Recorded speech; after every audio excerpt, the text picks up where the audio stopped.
Our mission here is to take vast, often disparate sources of information, from peer-reviewed journals to more esoteric philosophical texts, and really distill them into the most powerful, memorable insights for you. That's right. And today, we are undertaking a deep dive into an experience that is, I think, deeply personal for many, yet it's also surprisingly common. We're talking about the life of the supersensitive soul, or SSP. Yeah, and the sources for this one are a truly fascinating blend. I mean, we are looking at clinical psychological research that identifies a fundamental neurological difference. Okay. And that's sitting right alongside these intensely personal testimonies of, chronic physical pain and even profound spiritual claims that kind of redefine what it means to be human. So it's a huge spectrum. It's a massive spectrum of understanding. It spans the verifiable biology of the brain right through to the mystical. So our goal today is to unpack this entire landscape.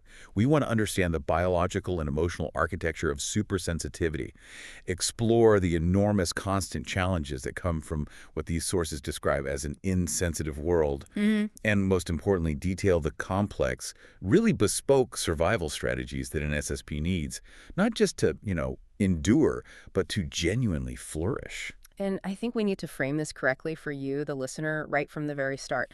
Across all the source material, there's this unified rejection of the idea that sensory processing sensitivity is a weakness. Right. It's not something to be cured. Not at all. It's championed as a rare, powerful trait, even a superpower. So we're really looking at why this highly tuned nervous system, which brings with it this enormous capacity for insight, simultaneously makes the regular world feel like a toxic allergen. A toxic allergen. Wow. That requires constant defense. Okay, let's unpack this and maybe establish a formal definition, because before we can even touch on the spiritual challenges or the survival techniques, we need to know exactly what trait we're even talking about. Let's do it. So where did this term even come from? Who coined it? The formal coining of the term supersensitive person, or SSP, that came from Dr. Elaine N. Aron in 1996. Okay, so fairly recent. It is, yeah. But it's really important to note, though, that she wasn't creating this concept from thin air. Not at all. She was building on something older. Exactly. She was formalizing a trait that had been recognized long before, most notably by Carl Gustav Jung, who explored this concept of innate sensitiveness. Innate sensitiveness. Yeah, the idea that some individuals are just born with a predisposition toward deep internal processing. So if this isn't just about being, a bit emotional or easily stressed, what's the core definition that really distinguishes an SSP? What's the mechanism?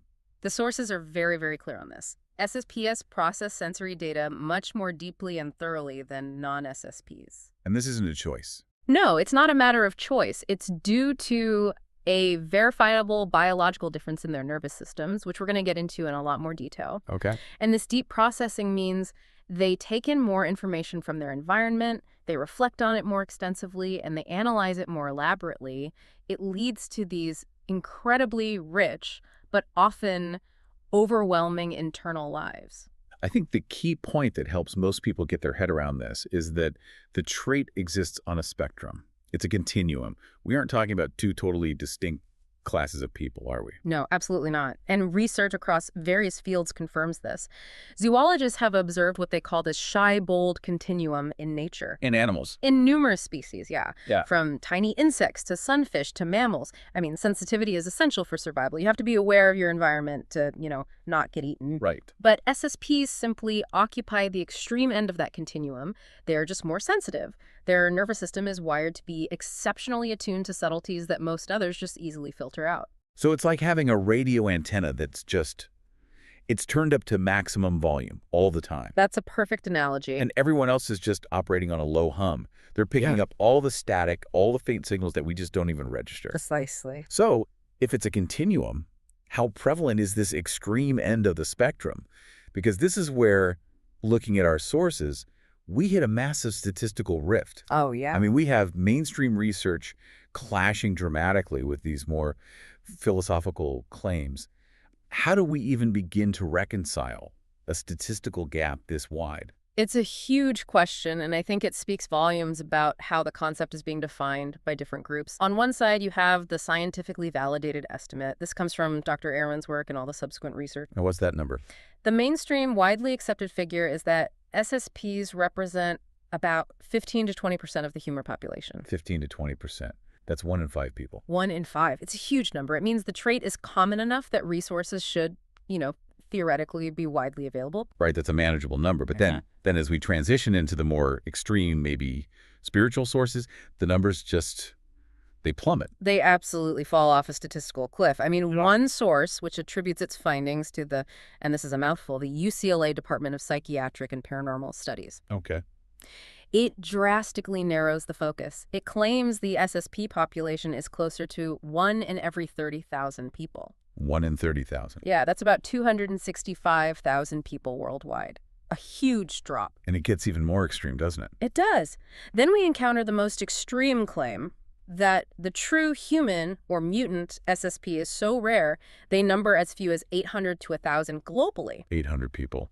which puts the prevalence at an astonishing 1 in 10 million. That's staggering. It's almost two different things. It seems like some sources are using SSP to describe a psychological trait, a common one, Yes, while the others are using it to describe an almost entirely different, maybe a spiritual evolutionary state. that's precisely the distinction. The smaller numbers are reserved for what those sources define as the ultra-sensitive, the one whose sensitivity extends into that esoteric, maybe even paranormal realm.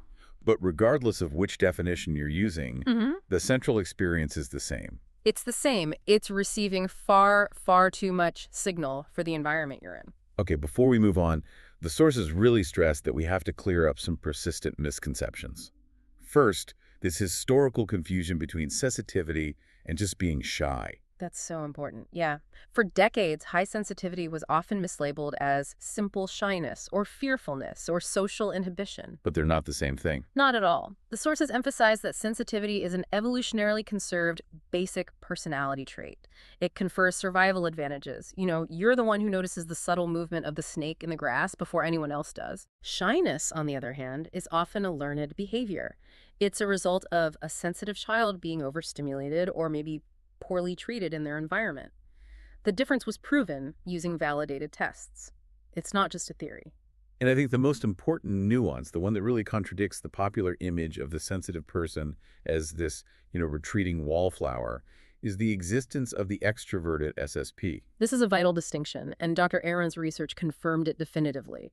While a lot of early psychological work often linked high arousal with introversion, Aaron showed that a really significant proportion, about 30% of SSPs, have extroverted personalities. So a third of them are extroverts. About a third, yeah. Which means sensitivity is fundamentally about depth of processing, how deeply you analyze and internalize information. It's not about how much you crave social interaction. So an extroverted SSP might be what some of the sources call a high sensation seeker, or HSS, someone who actually seeks out novel, stimulating experiences. Exactly. They crave novelty and stimulation, but, and this is the key, they approach those experiences more carefully, more thoughtfully, with deep reflection. Why? Because they are immediately keenly aware of the potential for overwhelm. Their deep processing acts like a brake on unreflected risk-taking. It makes their extroversion cautious, unlike a non-sensitive extrovert who might just, plunge in headfirst without a thought. And just to round this out, let's quickly dismiss the gender stereotype that often gets attached to this trait. Oh, absolutely. The research is crystal clear on this. The prevalence of SSPs is balanced between the sexes. There are roughly the same number of male and female SSPs. But culturally, that's not how it's perceived. No, culturally, particularly within traditional definitions of masculinity, these traits are often suppressed in men. They're mistakenly associated with weakness. But the biological reality, that's balanced worldwide. Okay, so let's move on to the hardware, the brain itself. If this is a biological trait, we need to dig into the mechanism that actually causes this deep processing. This is where we connect personality traits directly to genetics and neurochemistry. Right. Let's unpack the core neurological finding. It has to do with sensory gating and a part of the brain called the thalamus. The thalamus. Research has genetically linked SSPs to having a lower than expected density of dopamine D2 receptors in this specific, crucial part of the brain. Okay, so for our listener, just remind us what the thalamus is responsible for in a typical brain. What does it do? The thalamus is often called the brain's grand central station, or the relay center. Its most critical function in this context is sensory gating. Sensory gating? Like a gatekeeper. Exactly like a gatekeeper. It acts as a selective filter. deciding which streams of incoming sensory information sights, sounds, smells, textures are important enough to be passed along to the cortex. And the cortex is the higher level thinking part of the brain. Right, so the thalamus keeps the cortex from being completely overwhelmed with useless data. So if an SSP has fewer of these D2 receptors in their thalamus, how does that physically change the job of that filter? Well, the dopamine receptors, especially D2, they modulate the filter's rigidity, how tough the gate is. So fewer D2 receptors means a significantly lower degree of signal filtering. So the gate is weaker. Think of it like a dam that's inherently less solid, or a sieve with much larger holes. This results in a massive higher flow of information constantly flooding the cortex. The SSP's brain is getting all the data, all the time, unfiltered. That sounds exhausting. Mm. And what are the dual consequences of this less rigid, more permeable information filter? It can't all be bad. No, the analysis in the sources describes it as a profound double-edged sword. On the positive side, this high permeability facilitates extraordinary depth of thought, real insight, and thinking outside the box. Because they have more data to work with. Precisely. The individual's brain is constantly synthesizing a broader, subtler range of data. But the immediate high cost is the constant susceptibility to over-arousal, or what the sources call super spiking. Super spiking. Yeah, which leads quickly to allostatic overload. The brain is literally too efficient at receiving information, making quiet concentration incredibly difficult in any kind of stimulating environment. And this neurological setup must have immediate systemic consequences for the body's entire stress management system. The sources suggest SSPs are biologically different, specifically regarding their fight-or-flight mechanism. That's right. This temperament is strongly linked to a genetically passed-on dominance in the sympathetic nervous system. The accelerator. The accelerator, yeah. The part of our autonomic nervous system that hits the gas, preparing us for action. And it tends to be chronically overactive in the SSP.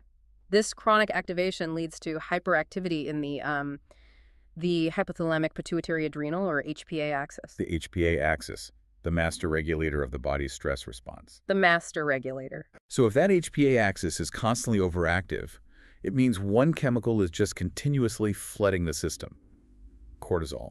And the sources call this their kryptonite. That phrase, kryptonite, is highly descriptive. Cortisol is the primary stress hormone, and continuously elevated levels cause chronic cortical arousal. And how does that manifest physically over time? Well, it leads to chronic inflammation, gut distress, immune suppression, sleep disorders, muscular tension. It's a whole body problem. And crucially, this state causes hypervigilance and makes the individual highly susceptible to trauma. Why? Because the body is already in a state of high alert before any threat even appears. The sources confidently suggest this pervasive chronic stress state is so physical, it's reliably detectable via a simple saliva adrenal stress test. Oh, wow. And this chronic, intense biological state gets a specific and, frankly, a rather alarming characterization in the sources. Supersensitivity stress syndrome, or SSSS. Yeah, SSS is defined as a state so deep and chronic that it's characterized as suffering from postnatal stress disorder, or PNSD. Postnatal, as in from birth. The implication is that the stress response is activated from birth, or perhaps even conception. And in this framework, the sources go so far as to state that complex post-traumatic stress disorder, or CPTSD, is the default state for the supersensitive. Their default state is trauma. Their entire physical existence is framed by the body's response to what it perceives as chronic environmental assault and overload. Okay, now, we need to make a transition here. Yeah. We are deliberately stepping outside the verifiable clinical findings of neurology and into the more philosophical and spiritual claims that many SSPs use to define their experience and their sense of profound alienation in the world. And this transition is necessary to understand the full scope of what we're looking at. The alienation argument proposes that SSPs are sophisticated souls, or even mutants who are just fundamentally mismatched with their environment. They're not from around here, essentially. That's the feeling, yeah. They claim they can never be or feel at home here, and are, quite literally, allergic to Earth life. This framing places their chronic suffering not as a personal failure, but as an inherent existential condition. And this alienation is tied to a specific energetic or numeric code that underpins this sense of planetary dissonance. Yes. The source material introduces a really provocative numeric code to explain this supposed energetic mismatch. It links what it calls the Antichrist frequency of the Earth, which it says is carbon's signature, Okay. or the code of Adam, the fallen Earth man, to the frequency of 666 Hertz. 666 Hz, right? And it contrasts this with. It explicitly contrasts this with the divine frequency of heaven linked to 777, which is described as the code of Jesus, the risen God-man. So the deep dive here is suggesting that the SSP operates on this higher 777 coded frequency, making the baseline 666 Hz reality of Earth, all the constant noise, the pollution, the insensitivity, inherently antagonistic to their spiritual and physical existence. That is the precise interpretation presented. It says the SSP possesses divinely coded Yetzer Hatov DNA. Okay, we need to unpack that. Yetzer Hatov. It's a theological concept, often translated from Hebrew as the good inclination or the instinct to do good. The sources are implying that the SSP carries this higher, purer, divinely coded nature vibrating at 777, and this is what creates that existential clash with the planet's lower frequency. And this leads to a fascinating, though very extreme, classification of people. You have the true humans versus everyone else. Yeah, the claim is that SSPs are the real deal genuine true humans, suggesting they represent the intended or pure form of humanity. In contrast, everyone else is categorized as numb normals, NN, or earthlings. Numb normals. Yeah, and they're perceived as being so desensitized by the 666 Hz frequency that they're incapable of supporting or even understanding the sensitive soul. And this belief, it provides the intellectual justification for the radical measures SSPs must take, including deep isolation, which we'll cover later. So if that's the biological and existential framework, what does this actually look and feel like when you wake up every day? I mean, it sounds like life is just an overwhelming, constant input stream that never shuts off. So that's how it's described. A nonstop, multiple sensory assault. The world is physically too harsh, too loud for SSPs. They feel overwhelmed by bright, often flickering artificial lights, sudden or jarring noises like traffic or loud music, Right. chemical odors like perfume, cleaning products, exhaust fumes, and specific aggressive textures. And we've heard these highly personal anecdotes that bring this to life, right down to the feeling of clothing. This really moves beyond mere discomfort into chronic physical suffering. Yes, the account from a woman named Lutia, for example, is very powerful. She describes feeling every fiber of her clothes, finding certain fabrics intensely uncomfortable or ticklish. Which is a constant distraction and irritant. A constant low-level torture. Yeah. And the source material then takes this pain to an extreme level, claiming that a true SS saint is in constant excruciating pain. Wow. Feeling every cell on fire, a kind of systemic, chronic suffering described poetically as death by 100 trillion cuts. That is a profound claim, that their nervous system is registering the sheer volume of subtle input as physical agony. And this systemic sensitivity extends directly to their relationship with food and the general environment.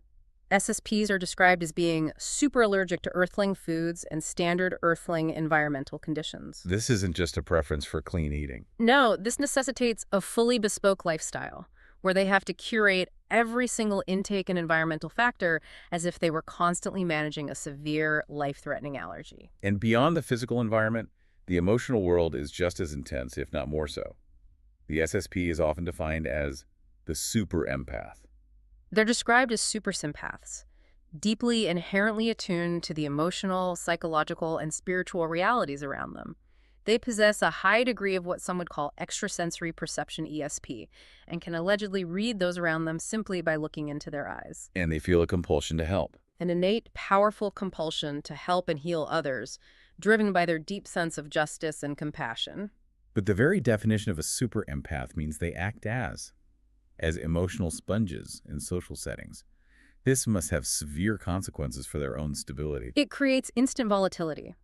They are constantly super affected or spiked by other people's moods, energy, unresolved conflict, whether those emotions are positive, negative, or even totally unconscious in the other person. And this leads to the core relational challenge for them: boundaries. Exactly. The source material uses an intense comparison, suggesting the boundary between the supersensitive and another person is exceptionally thin, linking it to the biological concept of the holobiont. A holobiont, that's an organism and all its coexisting microbes considered a single ecological unit. So their relational experience is being likened to a kind of biological fusion. It's that intimate. They are constantly struggling with the question, is this feeling mine or did I absorb it from the person next to me? And this deep physical interconnectedness is often the reason traditional psychological therapies fail them. Why is that? Because those therapies tend to assume clear, rigid boundaries between individuals, a separation that the SSP simply does not experience as their reality. So when they are completely overwhelmed by this barrage of internal and external data, what is their ultimate defense mechanism?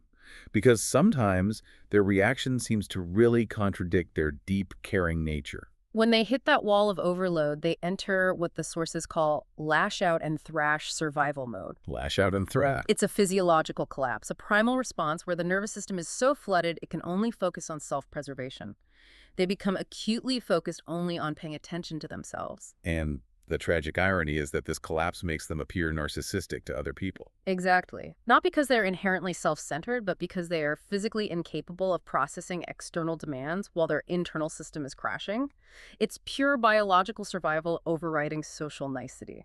That state of chronic alert leads directly to hypervigilance, a constant need for environmental scanning. Ultrasensitives are described as operating with an innate SAS mindset. Let's say. This especially aware sensitive mindset. They are always checking the road conditions, sensing subtle energetic dangers, often perceiving threats long before they manifest in reality. They are constantly scanning for the next potential source of overarousal. And outsiders might just perceive this constant monitoring as paranoia. But the sources provide a really powerful defense for the SSP's accuracy, don't they? They do. The sources strongly affirm that the SSP is fairly accurate in what you are picking up. The subtle energetic patterns they sense, the anger, the resentment, the dishonesty, are often deeply embedded in the unconscious minds of those around them. So they may never even materialize into an expressed threat. Right. They are reacting to a genuine, subtle, energetic truth that the numb normal population simply isn't equipped to detect. It's not unfounded paranoia. It's accurate, deep reading of the subtle environment.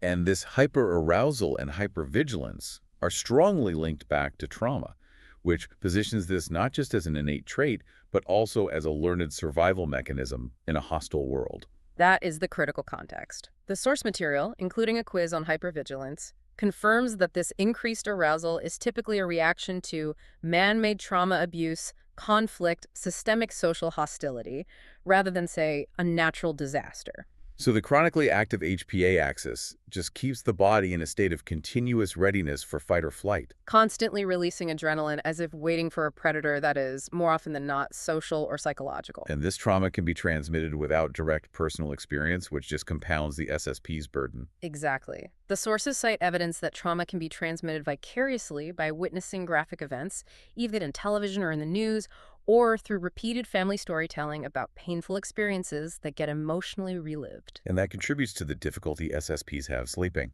Absolutely, because deep down, they know that losing consciousness will cause them to let down their guard.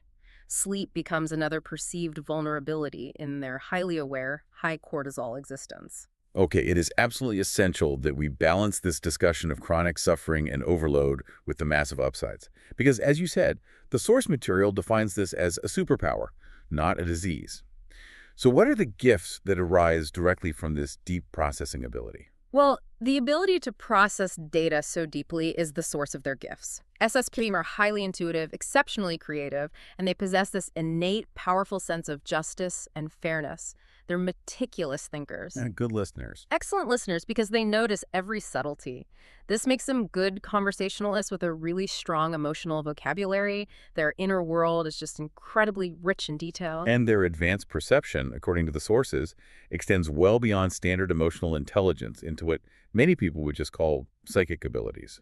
Indeed. The source material details what it calls divine super sixth senses or clair powers. Beyond the commonly known clairvoyance, which is psychic seeing, and clairaudience, psychic hearing. Right.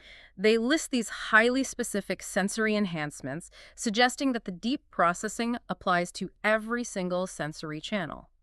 Let's elaborate on a couple of these highly specific terms, just to give the listener a better sense of how visceral this advanced perception can be. Okay, so take clairgustance, which is psychic tasting, and clairalience or clarifaction, which is psychic smelling. Wait, psychic tasting. You mean you could walk into a room and taste something that isn't actually there? That's precisely what the sources suggest.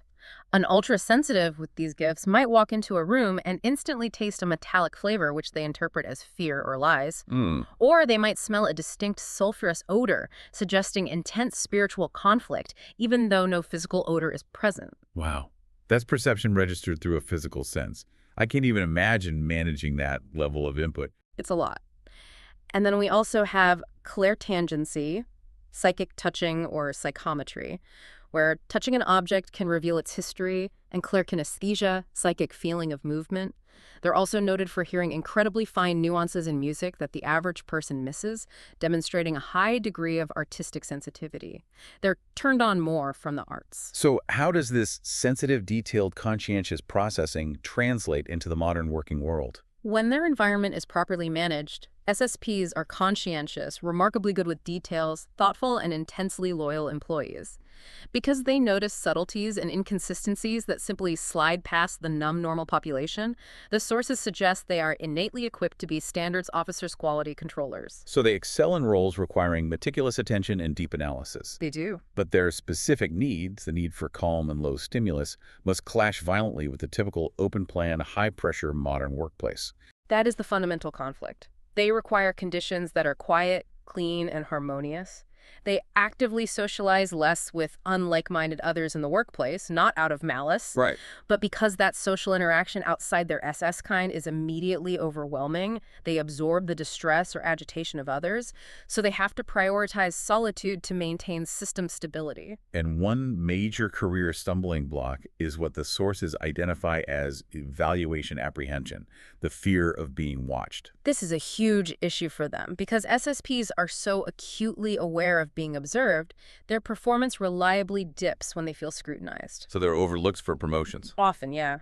They fail to showcase their true abilities in high-pressure team meetings or observed presentations, despite possessing a deeper, more accurate understanding of the work than their colleagues.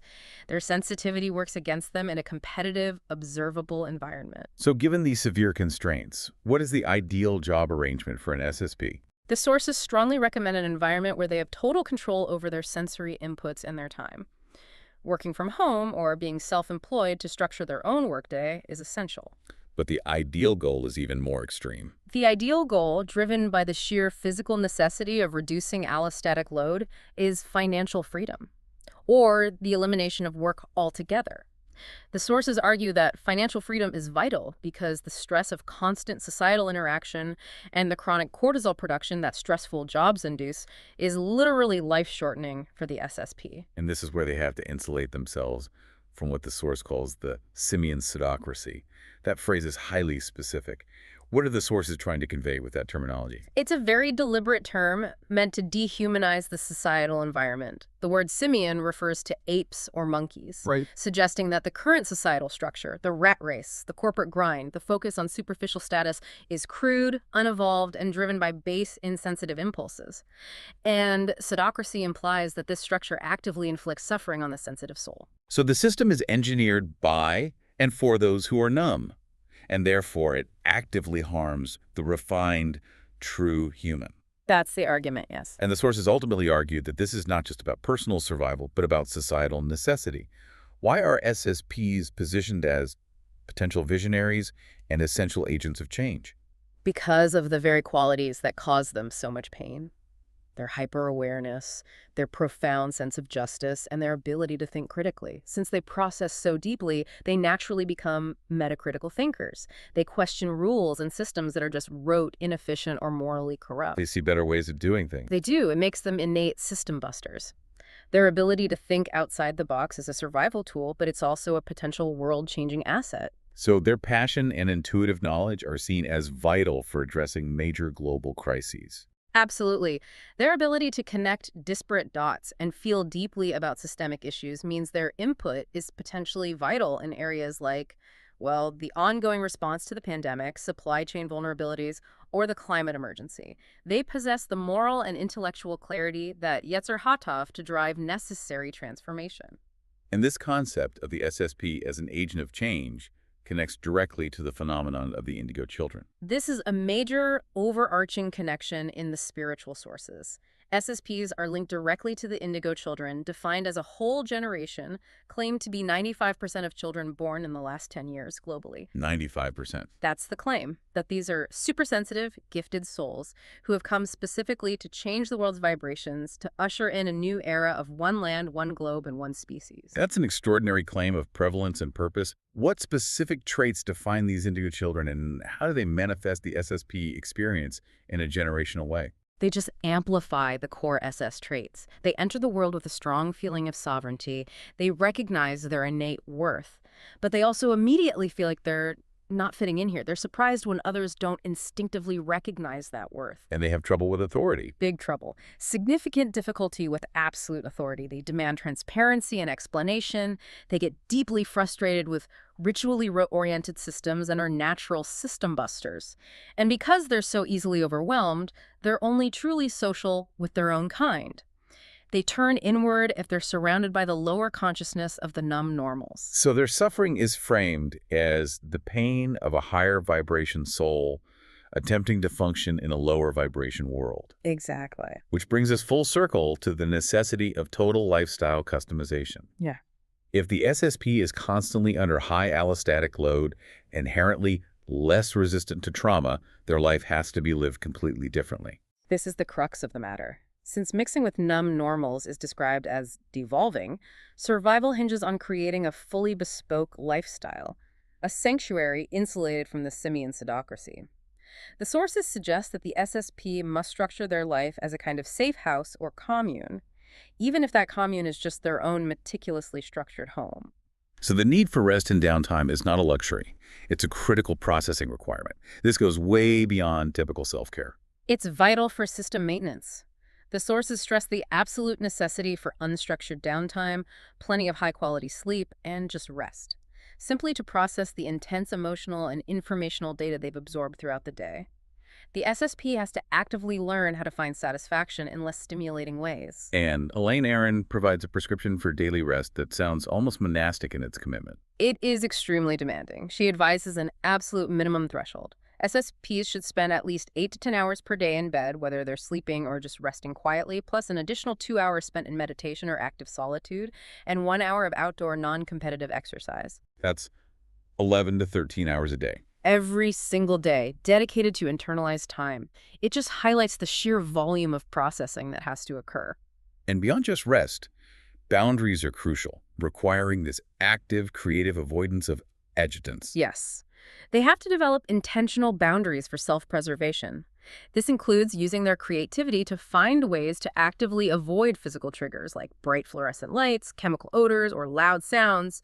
But it also means establishing firm emotional boundaries, learning to appreciate their sensitivity without becoming martyrs or victims, and knowing when to simply disengage. Which, according to the most extreme sources, means radical social isolation from the numb normals. The sources repeatedly stress this point with intense conviction. SSPs must seek out and socialize only with your own kind and actively avoid mixing with numb normals, NN. And they say, They caution that to expect supersensitivity from numb normals is moronic, and that mixing with them is considered devolving because it lowers the SSP's vibration and adds too much allostatic load. A safe house or sanctuary with like-minded individuals is seen as vital for maintaining their sensitive state. given the constant state of HPA-axis hyperactivity and chronic stress, how important is movement for regulation? Movement is absolutely essential because intense emotions get stored and trapped in the body. So gentle activities like walks in nature, Tai Chi, dance, or Hatha yoga are suggested because they help the SSP process and release this stored emotional energy. But they have to avoid certain types of environments. Crucially, yeah, they must avoid high-stress, competitive, or tense environments. The sources specifically name overstimulating, testosterone-ridden health clubs, gyms, or competitive team sports, as those environments generate the exact kind of competitive, aggressive energy they are biologically wired to avoid. The sources also heavily endorse specific therapeutic techniques that are focused on emotional release, often moving beyond traditional talk therapy. Yes, a therapist named Kathy Moore advises utilizing releasing therapy to let go of those stuck emotions, whether the emotions originated with the SSP or were absorbed from an outside source. Suggested methods include yoga therapy, hypnotherapy, energy work like Reiki, dance, things that aim to address the emotional load trapped physically in the body. And Ted Zev's advice on daily routines centers on using the senses themselves to calm the overwhelmed nervous system. Routine is key to managing unpredictability. The routine should be structured almost like a religious ritual. The morning has to include centering techniques like meditation or hatha yoga to ground them for the day. And the evening has to be calming. Strictly calming. Reading uplifting books, writing, taking a bath. They are advised to strictly avoid overstimulating, violent, or distressing media like the news or action movies. They have to actively use their senses to calm the system. Relaxing background music, earplugs, essential oils like lavender, regular massage, these are all tools for managing nervous system overload. Since SSPs are described as being super allergic to earthling foods, their dietary needs become highly specialized. It's essentially a customized medical plan. It really is. A healthy diet for the SSP has to prioritize organic vegetables, fruits, whole grains, and low-fat protein to minimize toxic input. And they must radically reduce consumption of common, modern adjuvants, sugar, preservatives, high amounts of salt, processed foods, and critically, high glycemic histamine elevating foods, Because those can trigger inflammation. and contribute to that system-wide feeling of being on fire. So what specific types of foods are recommended to provide that necessary calming, nurturing effect for a hyperactive nervous system? The calming, nurturing foods are described as heavy, warm, and moist dishes, things like hearty soups and casseroles.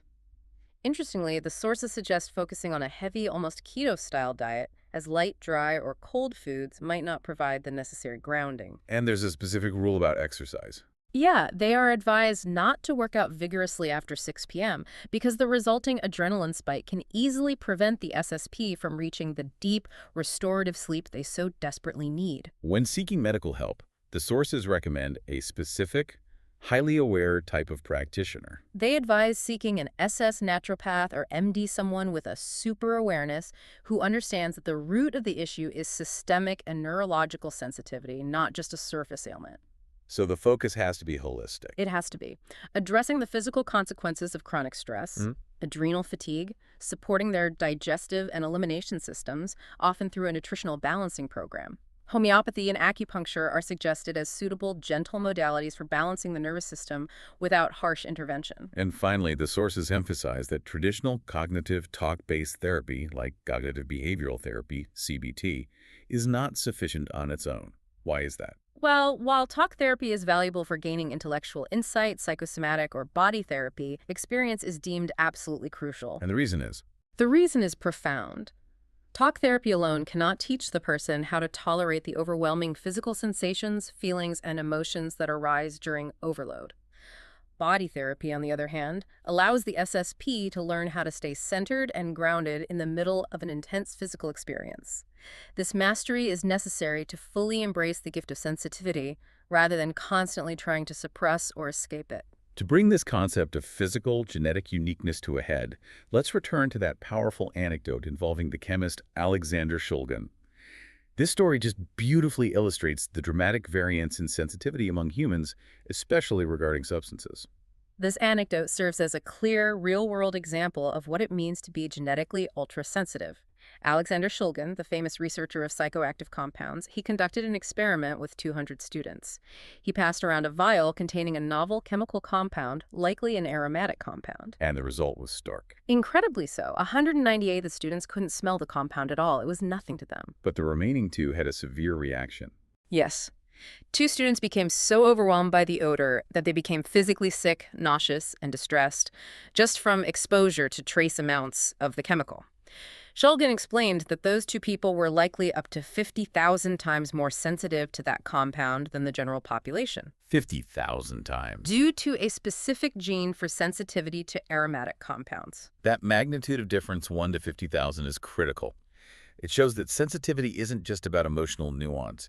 It's about profound biological variation in how we process the world's chemical inputs. It absolutely does. Since aromatic compounds are closely related to many drugs, this profound genetic difference means that substances which are benign or even non-perceptible to the numb normal population can be instantly toxic or overwhelming to the ultrasensitive person. It's a literal biological imperative to avoid environmental toxins. And this inherent extreme sensitivity leads to a necessary warning regarding the use of mind-altering substances, like psychedelics. Due to their already high capacity for deep processing and their very thin boundaries, psychedelics, which the sources describe as boundary dissolvents, must be used with extreme caution and judiciousness by USPs. Their sensitive system means the effects could be radically amplified, the experience could be completely overwhelming, and the resulting integration much, much more difficult than for a non-sensitive person whose boundaries are already thick and protective. So this deep dive has explored the full spectrum of the supersensitive soul, from the biological truth of a leaky thalamus filter and chronic HPA axis hyperactivity, all the way to the existential belief of being an advanced soul on a low-frequency planet. And we concluded with the necessary extreme lifestyle modifications required for a life of survival and flourishing. And the sources consistently present the SSP experience as defined by intensity. A touch is a blow, a misfortune is a tragedy, a joy is an ecstasy. But we end on this narrative of affirmation. We should remember E.M. Forster's perspective, which was quoted in the source material.